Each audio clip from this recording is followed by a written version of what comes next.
Menurut saya, peranan bahasa dalam era globalisasi ini sangat penting. Saat ini, bahasa resmi Indonesia, yaitu bahasa Indonesia, menjadi alat komunikasi yang penting termasuk dalam bidang usaha, budaya, dan pendidikan.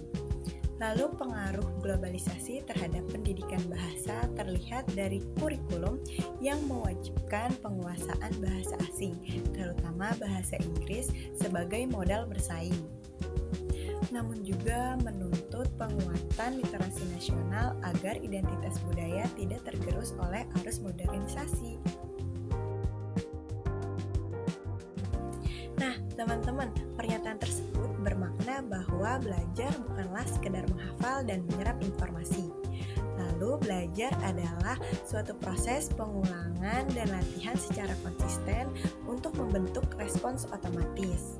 Sesuatu baru dianggap benar-benar dikuasai ketika hal itu telah menjadi bagian dari perilaku dan respons spontan terhadap lingkungan.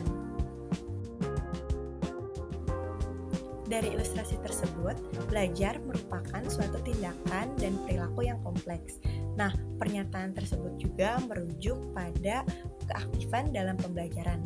Lalu, menurut teori ini, anak memiliki sifat aktif dan konstruktif dan mampu menyelesaikan sesuatu. Lalu, anak juga mampu mencari, menentukan, dan menggunakan pengetahuan yang telah diperolehnya. Jadi, ilustrasi tersebut sesuai dengan prinsip aktivitas dalam pembelajaran. Prinsip ini menekankan bahwa peserta didik harus berperan aktif dalam proses belajar, karena belajar bukan sekadar menerima informasi dari guru, tetapi melibatkan pengalaman langsung, keinginan, dan usaha dari siswa sendiri. Pada prinsip ini, anak dipandang memiliki dorongan, kemauan, serta tujuan belajarnya sendiri. Oleh karena itu, belajar tidak dapat dipaksakan atau diwakilkan kepada orang lain.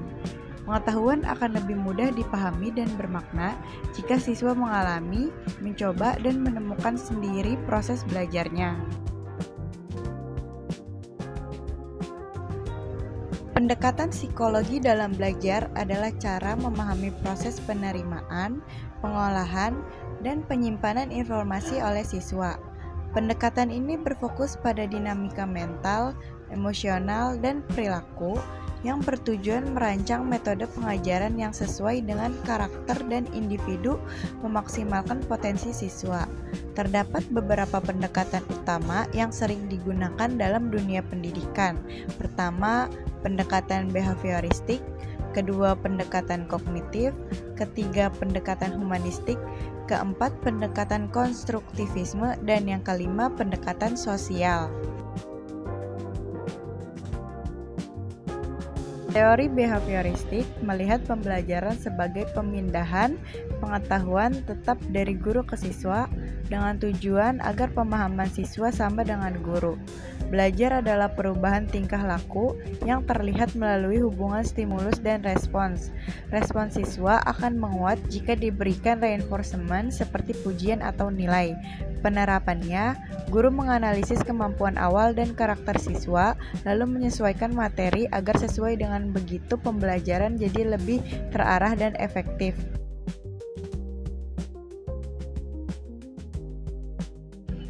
Jadi maksudnya setiap anak itu memiliki cara berpikir dan tingkat perkembangan kognitif yang berbeda. Anak dianggap mampu menemukan atau membentuk pengetahuannya sendiri melalui proses belajar, pengamatan, pengalaman, bertanya, dan mencoba.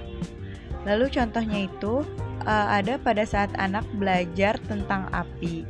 Guru itu tidak hanya mengatakan bahwa api itu panas. Anak melihat lilin menyala dari jarak aman, lalu merasakan panasnya saat mendekat, tetapi kita harus dampingi. Dari pengalaman tersebut, anak memahami dan menyimpulkan sendiri bahwa api menghasilkan panas. Jadi pengetahuan itu dibangun melalui pengalaman dan proses berpikir sendiri, bukan sekadar menerima informasi secara langsung.